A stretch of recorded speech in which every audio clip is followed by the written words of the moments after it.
আসসালামু আলাইকুম। আশা করি আপনারা সবাই ভালো আছেন।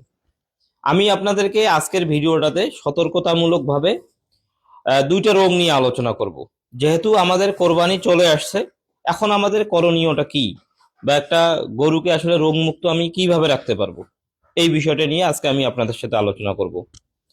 তো আসলে বিগত কয়েক বছর ধরে প্রতিটা কোরবানির পূর্বে আমরা যে সমস্যাটার সম্মুখীন হচ্ছি, আমরা যারা খামার করি, অন্যতম এই সমস্যা দুইটা হচ্ছে খুরা রোগ এবং লাম্পি রোগ।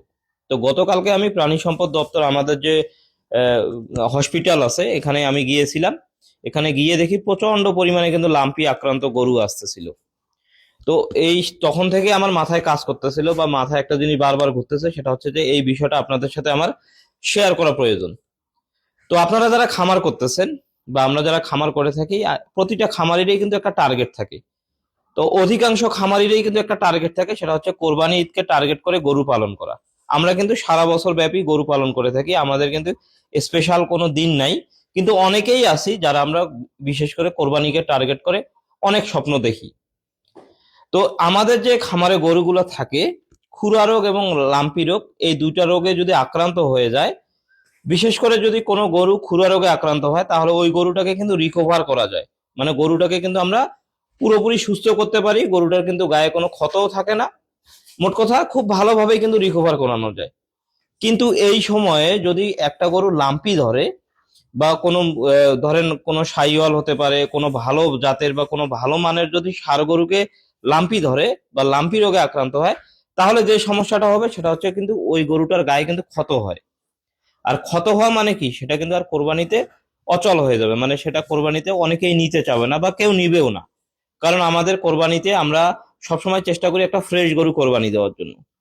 তো এই ধরনের সমস্যা যাতে না হয়, এই জন্য আমাদেরকে যেটা করতে হবে, বরং আপনারা যারা খুরা রোগের ভ্যাকসিন দিতে পারতেছেন না, অনেক দাম, এটার উপর এটার ভয়ে যারা আপনারা ভ্যাকসিনেশন করতেছেন না, তারপরেও আমি আপনাদেরকে বলবো, যারা এখনো লাম্পির রোগের ভ্যাকসিন করেননি, আপনার গরুকে আপনারা করে নেন। কারণ এখানে এই 200 250 কিংবা 300 টাকার জন্য যদি আপনি একটা আহ গরুকে লাম্পির ভ্যাকসিনেশন না করান, তাহলে যে সমস্যাটা হতে পারে সেটা হচ্ছে যে গরুর গায়ে যদি ক্ষত হয়ে যায়, বা গরুর লাম্পি যদি হয়ে যায়, ধরুন লেজে কিংবা পায়ে অথবা গলায় অথবা গরুর শরীরে যদি ফুটা ফুটা হয়ে যায় বা দাগ হয়ে যায়, তাহলে কিন্তু সেই গরুটার কিন্তু মূল্য কমে যাবে। তার মানে আপনার 2 লক্ষ টাকার যদি ষাঁড় গরু থাকে, সেটা পরবর্তীতে 1.5 লক্ষ টাকা হবে কিনা, বা 1,60,000 পার হওয়ার তো সম্ভাবনা নাই।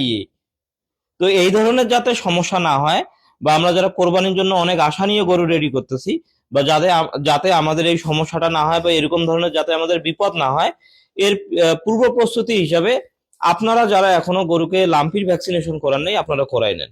এটা আপনাদের কাজে লাগবে। এবং আমি আপনাদেরকে এতটুকু বলতে পারি, সেটা হচ্ছে যে যদি যদি আপনি লাম্পির ভ্যাকসিনেশন করে নেন কোনো গরুকে, এই 5 7 দিন কিংবা 10 দিন যদি কোনো রকম চলে যায়, বা ধরেন আপনার গরু নিরাপদে যদি এই 10টা দিন পার হয়ে যায়, আপনার ওই গরুর কিন্তু আর লাম্পি হওয়ার সম্ভাবনা অনেক কম থাকবে। মানে 95% কিন্তু আর লাম্পি হওয়ার সম্ভাবনা থাকবে না। যদিও লাম্পি আক্রান্ত করে, ওই গরুটা কিন্তু দ্রুত রিকভার করা যাবে, মানে ওই গরুটার গায়ে ক্ষত হওয়ার সম্ভাবনাটা অনেকাংশ কমে যাবে। এটাই হচ্ছে মূলত আপনাদের একটা সতর্কতামূলক ভিডিও, বা এই জন্য কিন্তু আজকের ভিডিওটাতে আমি আপনাদের সাথে শেয়ার করলাম। তো আপনারা যারা ভিডিওটা দেখলেন, ভিডিওটা শেয়ার করেন, বেশি বেশি করে শেয়ার করেন, কারণ আমাদের যেহেতু কোরবানি চলে আসছে, অনেকেই আছি আমরা এটা বিষয় কিন্তু অনেক নর্মালি দেখি যে লাম্পি রোগের ভ্যাকসিন করব না, আমার খামারে মশা মাছি নাই, আমার খামার পরিষ্কার থাকে, আমার 2টা 3টা মাত্র ষাঁড় গরু বা 2টা 3টা মাত্র গরু, লাম্পি হবে না, অন্যদের হবে, আমার হবে না। এটা আসলে ভুল। লাম্পি যে কোনো সময় হতে পারে। তো আপনি লাম্পির ভ্যাকসিন গুলো করে নেন, আর খুরাটা যদি নাও করেন তারপরেও রিকভার করা যাবে, কিন্তু লাম্পিরটা কিন্তু বেশি গুরুত্বপূর্ণ। তো সবাই ভালো থাকবেন, সুস্থ থাকবেন। ধন্যবাদ সবাইকে। আসসালামু আলাইকুম।